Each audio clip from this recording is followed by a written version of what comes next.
Hi friends, இன்றைக்கி மகாநதி சீரியலில் பார்த்தீங்கன்னா கங்காவுக்கு உடம்பு முடியாமல் ஹாஸ்பிட்டலில் இருப்பாங்க இல்லைங்களா. அவங்களுக்கு நல்லபடியாக டெலிவரி ஆகிருக்கும். பொன் குழந்தை தான் பிறந்திருக்கும். நேத்திக்கே சொல்லியிருப்பாங்க, எபிசோட் பார்த்துருப்பீங்க. இன்றைக்கி பார்த்தீங்கன்னா அம்மாவும் பொண்ணும் நல்லா இருக்கிறாங்க. நீங்கள் உள்ளார போய் பாருங்கள். இப்போ கொஞ்சம் மயக்கத்தில் இருக்கிறாங்க.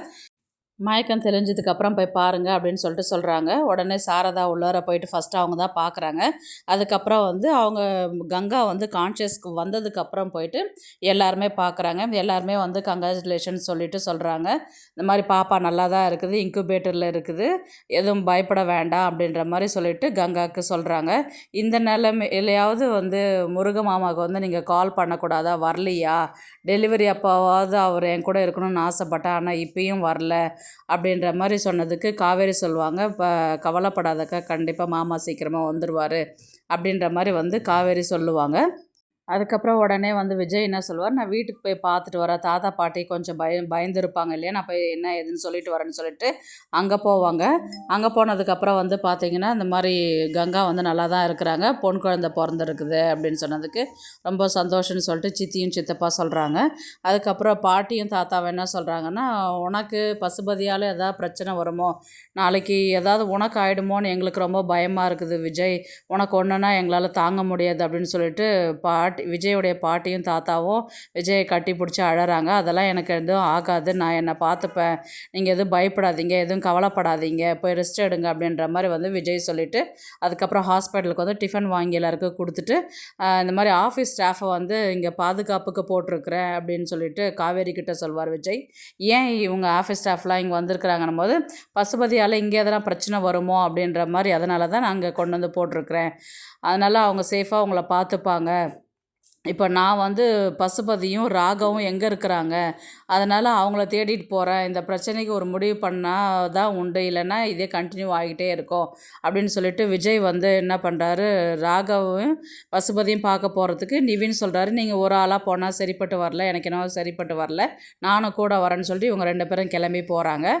இவர் விஜய் என்ன சொல்கிறாருன்னா, அவங்க சித்தப்பா கிட்ட இந்த மாதிரி பசுபதிக்கு சென்னையில் எங்கெங்கெல்லாம் வீடு இருக்குது கொஞ்சம் சொல்லுங்கள், ராகினி எங்கே இருப்பான்றது உங்களுக்கு தெரியுமா அப்படின்ற மாதிரி கேட்குறாரு. ராகினி கல்யாணம் ஆனதே அவளே சேர்ந்து வாழ விருப்பம் இல்லாததாக ஏதோ இருக்கிறா, அதனால் அவளை போய் பார்க்குறது வேஸ்ட்டு அப்படின்ற மாதிரி அவங்க சித்தப்பா சொல்லுவாங்க. அப்படியே இன்றைக்கான எபிசோடை முடிப்பாங்க. நாளைக்கு பார்த்திங்கன்னா இவர் நிவினும் விஜயும் ராகவ் தேடிட்டு போகும்போது பார்த்திங்கன்னா ராகவ் ஆப்போசிட்டில் காரில் வருவார். உடனே இவங்க 2 பேரும் காரை நிறுத்திட்டு போயிட்டு அவங்க காரில் இருக்கிற ராகவை இழுத்து போட்டு அடித்து கையெல்லாம் கட்டி ரோட்லேயே பிடிச்சி வச்சுட்டு நேராக ஸ்டேஷனுக்கு கூட்டிகிட்டு போவாங்க. ஸ்டேஷனுக்கு கூட்டிகிட்டு போனோன்னா இந்த விஷயம் பார்த்திங்கன்னா பசுபதிக்கு விஷயம் தெரிய வருது. இந்த மாதிரி உங்கள் பையன் அரெஸ்ட் பண்ணி வச்சுருக்குறாங்க அப்படின்ற மாதிரி விஜய் பசுபதிக்கு சொல்லுவார். பசுபதி உடனே விஜய் கால் பண்ணி, எதுக்கு என் பையனை நீ அரெஸ்ட் பண்ணி ஜெயிலில் வச்சுருக்குற, அவனை ரிலீஸ் பண்ணி விடுடா அப்படின்ற மாதிரி பசுபதி விஜய்க்கு இன்ஃபார்ம் பண்ணுவார். உன்னை தான் முதல்ல பிடிக்கணும், அடுத்த டார்கெட் நீ தான் அப்படின்ற மாதிரி விஜய் சொல்வார். இங்கே சென்னையில் ராகினி எங்கே இருக்கிறான்றது உனக்கு தெரியுமா அப்படின்ற மாதிரி கேட்டதுக்கு ராகினி பற்றி ஏன் இப்போ நீ விசாரிக்கிற அப்படின்னு பசுபதி கேட்பார். உடனே இதுக்கெல்லாம் ஒரு முடிவு கட்டுறா, இப்போ நீ இருக்கிற இடத்துக்கே நான் வரேன் அப்படின்ற மாதிரி விஜய் ஃபோனை வச்சுருவார். உடனே பசுபதி ராகினிக்கு இன்ஃபார்ம் பண்ணி, நீ அந்த இடத்துல இருக்காத, கிளம்பி போ அப்படின்ற மாதிரி இவர் பசுபதி ராகினிக்கு இன்ஃபார்ம் பண்ணுவாங்க.